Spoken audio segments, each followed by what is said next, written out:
If you're running meta ads and you're having trouble with achieving a profitable ROAS and or scaling your ad account after managing over $85 million in ad spend and auditing hundreds of accounts over the years, I usually see it boil down to one of two things. Number one is your ad account structure from the beginning sets you up for failure. And number two, it has something to do with your conversion tracking. So specifically in this video today, what we're going to cover is why ad account structure matters. And number two, we're going to go over my top two ad account structures here in 2025, with number two being the one I am the biggest fan of right now because it produces a better financial outcome for the business owner. So let's go ahead and let's dive into this. So as I mentioned, why does ad account structure even matter? Number one, it allows you funnel control. And what this means is if you have different targets for different groups of people, meaning you want to focus on a new customer acquisition versus returning customers, you can properly delineate with a proper structure setup. It's going to be very powerful for you to be able to delineate because as you scale, you want to make sure that you're scaling toward a very specific audience. Number two is your data quality. If you have a fragmented account structure, this is going to lead to fragmented data, which watered down data is never good for an ad account. You want to consolidate a lot of things because once you consolidate, you're going to be able to feed the AI what it needs to actually be able to more effectively target and consistently produce the result that you're looking for. Number three is going to be scalability. If you have a improper account setup, it is going to be near impossible to scale your ad account because you're going to have overlapping audiences, fragmented data, and no real mechanism to scale your creative winners. And with that said, let's go ahead and keep moving along. So what are some of the common setup mistakes that I see tons of advertisers make and business owners make who are running even their own ads? One is too many campaigns. This creates data fragmentation. As I mentioned, the more campaigns you have, more does not equal better in a lot of ways, right? So specifically with running ads, all you're doing is you're watering down your own data. Now, more campaigns is fine if you have the budget for it, but ideally you want to be able to achieve 30 to 50 conversion events. So if it's purchases and you're optimizing for purchases, you want to be able to achieve that within a 7-day period. So if you have $100 budget and you have 10 campaigns, each of them are getting $10 a day, you're likely not going to be able to achieve that level of conversions. And you may be asking, well, why does that level of conversions even matter? It matters because when things are consolidated, the actual machine learning can progress and it snowballs. And then it becomes stronger and stronger about targeting people who are nearest the bottom of the funnel and most interested in what you have to offer. But the machine learning can never learn if you're just feeding it very low quality data or minimal data. And so that's number one for sure. Number two is going to be mixing objectives. So whenever you start having things like a link clicks campaign and you're trying to feed your traffic from linked clicks into retargeting, things have changed from 2019 into 2025. The algorithm simply operates differently. And if you are mixing low quality traffic and expecting to retarget that for high quality engagement and ultimately conversion, it is not going to work. I see this happen too often. And a lot of people waste a lot of money on a traffic campaign or things of that nature. Two is going to be having too much control in the ad account. This is completely an illusion here in 2025. If you are seeking to have your targeting so drilled in and you're going by device or placement, it simply doesn't matter. You are limiting the machine learning from doing what it needs to do, and it's smarter than us. It's hard to say. I know I hate the idea of some machine being smarter than me and knowing the business more than me, but it really does. It has way more psychographic data points than you could imagine. And the more you limit it, the more limited your performance will be, simply put. So four, inconsistent testing. And there is no real mechanism for scaling up creative in an ad account, identifying winners, iterating those winners, and scaling them. There's really no mechanism whenever I see that in ad accounts. And so that is the fourth biggest thing. Okay, so with that being said, let's dive forward and talk about the two structures in 2025 that I recommend. And then I'll also dive in and just give you guys my recommendation based on where you're at, what structure I think is best for you. And so hopping over, these are the two winning structures. Number one is going to be just a consolidated structure. And I guess there's no real major name, like official name. These are kind of just names I came up with on the fly. But one is going to be more of a consolidated structure.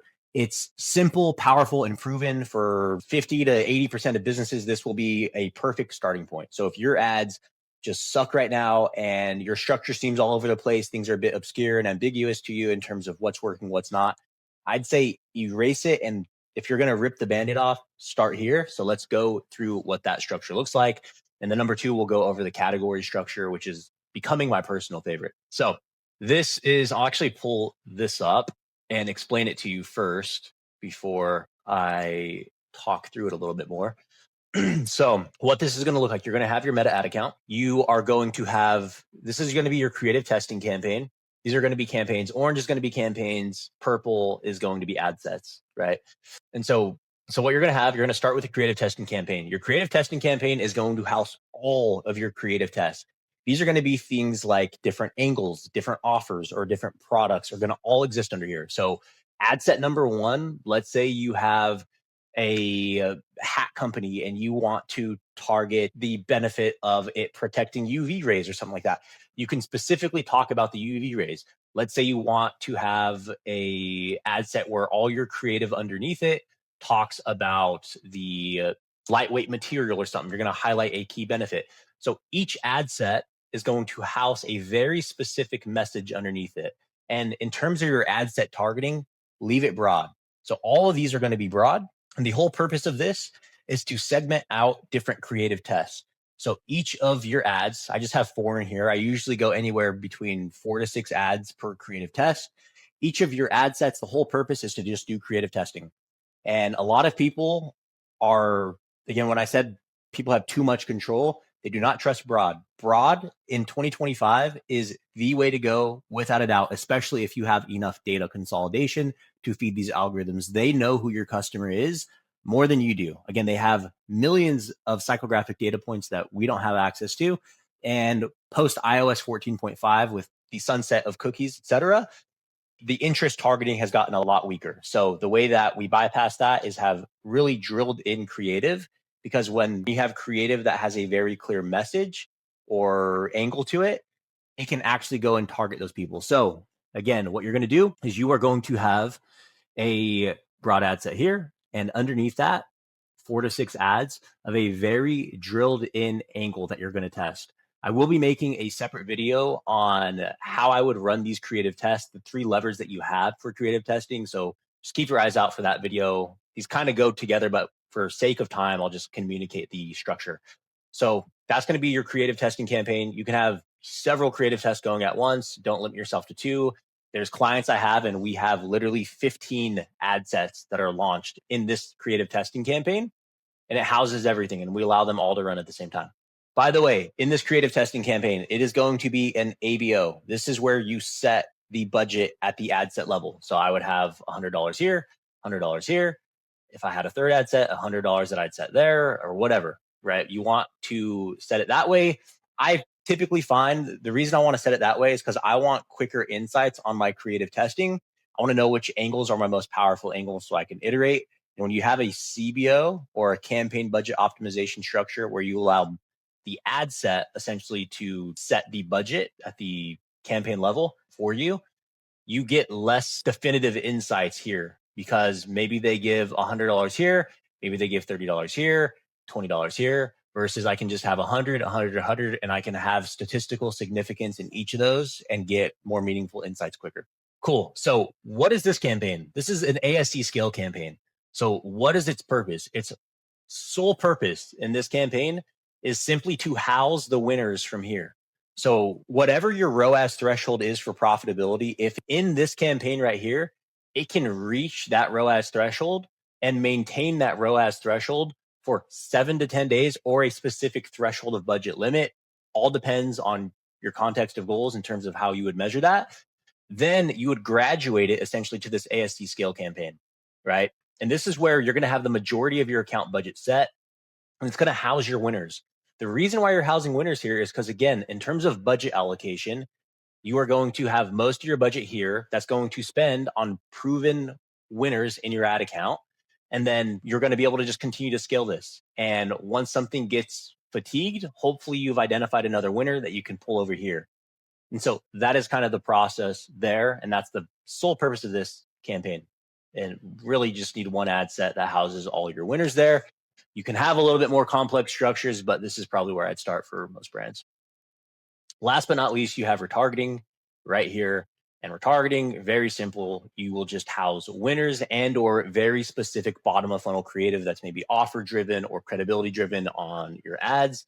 And again, this is going to be any warm traffic. So 30-day site traffic, 60-day add to carts and cart abandoners or social engagers, etc. And you will essentially, you can use the same creative or you can get a little bit more nitty gritty based on how warm the audience is and how much more you need to convince the cart abandoner or person who is brand aware. Cool. So that is structure number one. Let's talk a little bit more about it in terms of budget allocation. That ASC scale campaign. So this campaign right here in the middle, the one that you're going to be spending the most money on, I am typically assigning 80% of my budget there. I'm using broad targeting and I'm only using the winning creatives for my creative testing campaign.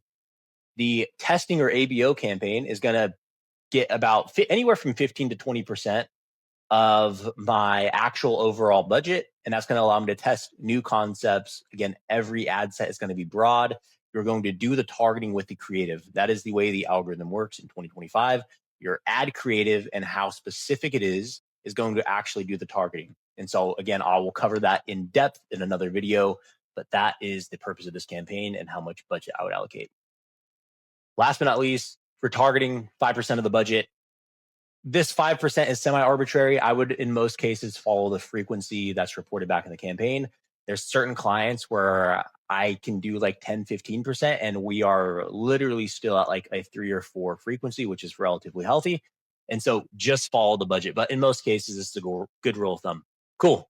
So what is account structure number 2? Account structure number 2 is going to be categories. And what I mean by this is my favorite right now in terms of producing better financial outcomes for brands because it focuses on actual margins and actual contribution margin, meaning profit in the business owner's pocket. So let's say we have a t-shirt and we have pants. Let's just assume they both sell for $100. Well, the cost of goods sold for the t-shirt is going to be, let's say, $10, and the cost of goods sold for the pants is going to be $20. Well, which one do we make more money on if we sell it? We make more money on the t-shirt if we sell it versus the pants. So very similar to what I had mentioned, it's really helpful to be able to delineate between audiences and or in this case product margins so we can scale the one that makes the most sense for us and we can control inventory. So this is going to be really good for high volume stores that have varying profit margins. So there's maybe some stores where there may be a one SKU store or a lot of their SKUs are relatively the same product margins. And in that case, you could just implement the first structure I showed you. But if you have something like you're a furniture store and let's say you sell chairs and then tables, well, the tables campaign or product is likely going to have a way higher margin and AOV than a chair. It just completely depends on the unit economics there. And this is really going to focus on contribution margin 3, which is ultimately profit in the business owner's pocket. And so I will show you what this looks like. It's almost a mimic structure of what I showed you just a second ago, but let me zoom out here. It's a slightly mimic structure. And so what it looks like is you are going to have, let's just say we'll have our retargeting campaign, fairly standard, right? We will have the same structure I just showed, but you're going to have it broken out by category. So for example, let's say we were selling pants. We have a pants testing campaign. Maybe we're breaking the creative testing by different offers, right? Or even different products or SKUs that sell at a really high rate. So maybe we have a specific SKU of black jeans that sells really well in the back end of Shopify and we want to just run that. Or maybe we want to run a specific offer. So you would do different creative testing at the category level. And then you would graduate, you'd pull the post ID and graduate it to the pants ASC scale or this pants winners campaign. This pants winners campaign is going to get majority of the budget. This pants winners campaign is going to always have more budget than this pants testing campaign, simply because we want to host the winners. We want to hyper focus our spend on known winners in the ad account. Same thing's going to exist if we did something like shirts, right? Let's say we have a shirts category and we want to do that same exact thing. It's the same process. We just split it out by SKUs or categories. And again, it just allows you to actually be in control of your profit, because if the break-even ROAS on pants is way higher than this, then it makes more sense to scale this. So gives you a bit more control in the ad account. And then it just is a healthy way to segment between product category to control inventory as well. Okay, so just to recap, the structure per category, you're going to have one scaling campaign, one testing campaign, and then a shared retargeting pool. The retargeting campaign can just host all the creative regardless of category. So that is currently my favorite type. And then, I kind of already gave examples of the category structure, but premium products, volume products, or seasonal items are good to break things out into. And then I don't know if I preface this, but again, you don't want to have so many campaigns to where you can't leverage machine learning and things snowball and performance gets easier and easier over time. If you have too many campaigns, if your overall budget, again, is $100 and you're trying to do this categories structure and you have 5 different campaigns, 6 different campaigns, it's not going to make sense. Just stick to the first one. Because the first rule of thumb you always follow is, can this structure get me 30 to 50 conversions a week? The more conversions you can consolidate into one campaign, the stronger that campaign will be. So don't over segment things, and you definitely need to graduate to this structure. I really only recommend this structure for brands spending 30K plus. And so again, most brands are going to stick with structure one. So hope this was helpful. Hope this helps somebody out there. Let me know if you have any questions at all. Happy to answer any of them, and feel free to subscribe if you want more content like this. Thank you guys.